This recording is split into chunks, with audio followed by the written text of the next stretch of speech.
अस्सलाम वालेकुम नाज़रीन, आप देख रहे हैं स्पेशल टीवी। मैं हूं आपका होस्ट मुदस्सिर शहजाद। जी हाँ, आज बात करेंगे जी 3 days to see की ऑथर हेलन केलर। साहब हेलन केलर डे गुजरा है और पूरी दुनिया में जो विजुअली इम्पेयर्ड जो ब्लाइंड लोग हैं हेलन केलर को बड़ा फॉलो करते हैं। क्यों? देखिए, हेलन केलर एक इंस्पिरेशन नहीं थी, सिर्फ एक मोटिवेशन नहीं थी, सिर्फ एक रेवोल्यूशनिस्ट थी।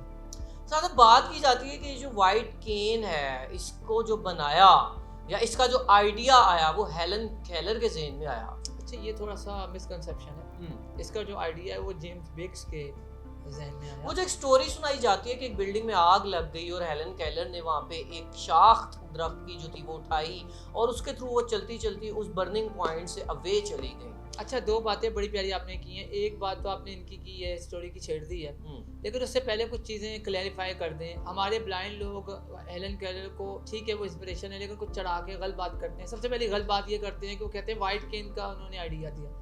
वाइट केन का आइडिया जी जेम्स बेक्स ने दिया और बेकर ने दिया, और ये 1930 में दिया।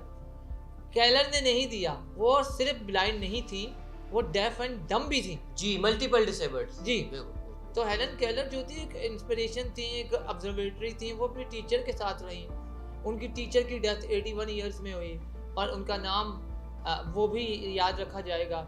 आखिरी सांसों तक साथ ही रही, Mrs Anne Macy, Sullivan Anne Macy. हर साल हेलन केलर अवार्ड्स भी दिए जाते हैं।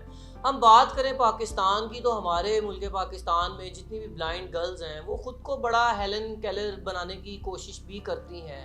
ये कितना अच्छा है कि क्या आपको हेलन केलर बनना चाहिए या आपको अपनी एक यूनिक पर्सनैलिटी को डेवलप करना चाहिए? देखिए, हेलन केलर ज़रूर बने। हेलन केलर को हम बुरा नहीं कह रहे, लेकिन वो उस टाइम के हिसाब से हेलन केलर थी, लेकिन वो औरत डिपेंडेंट थी। हेलन केलर की थोड़ी बात कर लें ना। हेलन केलर क्यों डिपेंडेंट थी? क्योंकि हेलन केलर को ना तो सुनाई देता था, ना दिखाई देता था, ना वो बोल सकती थी, तो इसलिए उसको डिपेंडेंट होना पड़ा। लेकिन आज की लड़की जो ब्लाइंड है या थोड़ी सी डिसेबल है, वो इंडिपेंडेंट हो सकती है with the help of internet, with the help of technology. Blind person के लिए आजकल के इस AI डिजिटल एरा में कितना इम्पोर्टेंट है ख़ुद को इंडिपेंडेंट करना? जी, ब्लाइंड की अगर विजुअल इम्पेयर्ड की बात करें तो on the whole visual impaired को ज़रूर डेवलप करना चाहिए अपने आप को, और गैप नहीं रखना चाहिए, और इंटरेस्टेड अपनी अप्रोच रखनी चाहिए लाइक अपनी टेक्नोलॉजी की तरफ। तो बात हो हेलन केलर की हो रही है और 3 days to see की बात ना हो। If I ask you this question that if you will get 3 days to see, what will you see? देखें, फ्रैंकली मुझे तो चाहिए ही नहीं।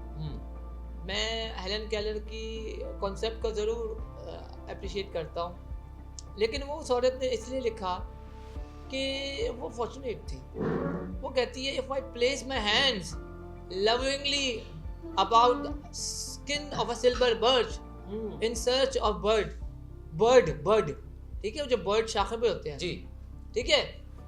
तो और भी बड़ी बातें कहती है। वो अपने टीचर से इसने एक सवाल पूछा, वो लिखती भी है कि आई आस्क माई टीचर, कि मैंने अपने टीचर से पूछा कि कैसा लगता है to walk for an hour through the woods, जंगल में चलते हुए, and see nothing worthy of note, लेकिन आपने कुछ देखा ही नहीं। ये कैसे हो सकता है? जो जैसे कुछ लोग मुदस्सिर भाई कहते हैं ना, आप मुझे कहाँ गए थे? हाँ जी, ऐसे घूमने गया था। क्या देखा? कुछ नहीं देखा। देख कर भी अनदेखा कर दिया। क्यों नहीं आपने देखा? वो यही कहती है कि देखा। आप अपने आप से झूठ बोलते हैं। एक बड़ा टिपिकल सा सवाल है। हम अगर बात कर रहे हैं ब्लाइंड पर्सन्स के बारे में, स्पेशल टीवी है हमारा, बहुत सारे लोग ऐसे सवालात करते हैं कि जी क्या जो ब्लाइंड पर्सन होते हैं क्या ये कुछ देख सकते हैं, या इवन दो क्या इनको ख्वाब नजर आते हैं? बिल्कुल, बहुत अच्छा सवाल है। एक बंदा जो देख नहीं सकता, उसकी भी मुदस्सिर भाई एक वीडियो बनानी पड़ेगी। उसकी साइकोलॉजी अलग होती है। जो बचपन का ब्लाइंड होता है और जो बाद का ब्लाइंड होता है, उसकी साइकोलॉजी, उसका नॉर्मल लेवल, उसका फिनोमेना ऑफ थिंकिंग सब अलग होता है। तो ड्रीम्स भी ऑब्जर्व की जाती हैं, देखी जाती हैं, परसीव की जाती हैं और फैंसी की जाती हैं, फैंटसाइज भी की जाती हैं, लेकिन बंदे बंदे पे डिपेंड करता है। Sasa, on this day, what will be your message towards the blind community entirely for whole world? मेरा यही मैसेज है कि हेलन केलर ना बने, हेलन केलर की अप्रोच अपनाएं। Yeah, and we need some more personalities. Don't be a motivation for someone. Try to be like someone's, like उसके बिना गुजारा ही ना हो, आपके बिना गुजारा ही ना हो। किसी को दे के जाएं तो इल्म दे के जाएं, टेक्नोलॉजी दे के जाएं और अपना एक्सपीरियंस दे के जाएं जिससे लोग सीखें। बहुत खूबसूरत बात की है साहब साहब आपने, और आपसे नाजरीन, देखने वाले, सुनने वाले, इन सबसे दरख्वास्त भी है कि इस वीडियो को ज़्यादा से ज़्यादा शेयर करें ताकि जो हेलन केलर की फ़िलासफ़ी हमने अपने अल्फाज में बताई है ये हर उस बच्ची तक भी पहुंच जाए, उस बच्चे तक भी पहुंच जाए जो आंखों से तो देख नहीं सकता, बसारत से महरूम है बट बसीरत से भरा हुआ है। आपसे मुलाकात होगी नई वीडियो में, तब तक के लिए मुझे और साद मुस्तफ़ा को दीजिए इजाज़त। अल्लाह निगहबान।